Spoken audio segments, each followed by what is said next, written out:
ಇವಾಗಿನ ಹೆಣ್ಮಕ್ಳ ಸಮಸ್ಯೆ ಏನಂದರೆ ಅವರು ಪ್ರೊಫೆಷ್ನಲಿ ಬೆಳಿಬೇಕು ಅಂತಿರ್ತಾರೆ. ಆ್ಯಂಡ್ ಅಫ್ಕೋರ್ಸ್ ಸಮಾಜದಲ್ಲೂ ಒಂದು ಮೊದಲೆಲ್ಲ ಆದರೆ ಒಂದು 18 ವರ್ಷಕ್ಕೆ ಮದುವೆ ಮಾಡಿಬಿಡ್ಬೇಕು ಅಂತ. ಬಟ್ ಇವಾಗ ಅದೊಂಚೂರು ನಾರ್ಮ್ಸ್ ಬದಲಾಗಿದೆ.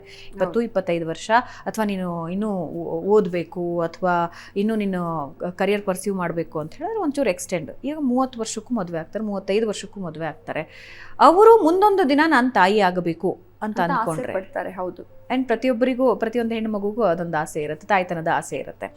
ಅವ್ರು ಏನು ಮಾಡಬೇಕಾಗತ್ತೆ? ಆ್ಯಕ್ಚುಲಿ ನೋಡಿ, ಅದು ಮುಂಚೆ ತುಂಬ ಕಷ್ಟಪಟ್ಟು ನೊಂದ್ಕೊಂಡು ನೀನು ಬಂಜೆ, ನಿನಗೆ ಮಕ್ಕಳಾಗಲ್ಲ, ಈ ಥರ ಎಲ್ಲ ಹೀಯಾಳಿಸೋದು ಸಮಾಜದಲ್ಲಿ ಅನ್ನೋದು, ಅಂಥವ್ರನ್ನ ಅರ್ಶಿನ ಕುಂಕುಮಕ್ಕೆ ಕರೀದೇ ಇರೋದು ಇವಾಗಲೂ ಇದೆ ಹಳ್ಳಿಗಳಲ್ಲಿ. ಮತ್ತು ಅನೇಕ ಕನ್ಸರ್ವೇಟಿವ್ ಫ್ಯಾಮಿಲಿಗಳಲ್ಲಿ ನಿನಗೆ ಮಕ್ಕಳಾಗಿಲ್ಲ, ನೀನು ಬಂಜೆ, ನೀನಂಥವಳನ್ನ ಕರಿಬಾರ್ದು, ಈ ಥರ ಎಲ್ಲ ಮಾತಾಡ್ತಾರೆ. ಅದಕ್ಕೆ ಹೆಣ್ಮಕ್ಳು ಹಠ ತೊಟ್ಟು ನಾನು ಹೆಂಗಾದರೂ ಮಕ್ಕಳನ್ನ ಮಾಡ್ಕೊಳ್ತೀನಿ ಅಂತ ಅಂದ್ಬಿಟ್ಟು ಯಾರು ಇದನ್ನು ಸ್ಟಾಪ್ ಮಾಡ್ತಿದಾರೋ ಆ ಕುಟುಂಬನೇ ಬೇಡ ಅಂತಲೇ ಬಿಟ್ಬಿಟ್ಟು ಹೋಗ್ತಿರೋದು, ಡಿವೋರ್ಸ್ ಮಾಡಿಬಿಟ್ಟು ಅನೇಕರು.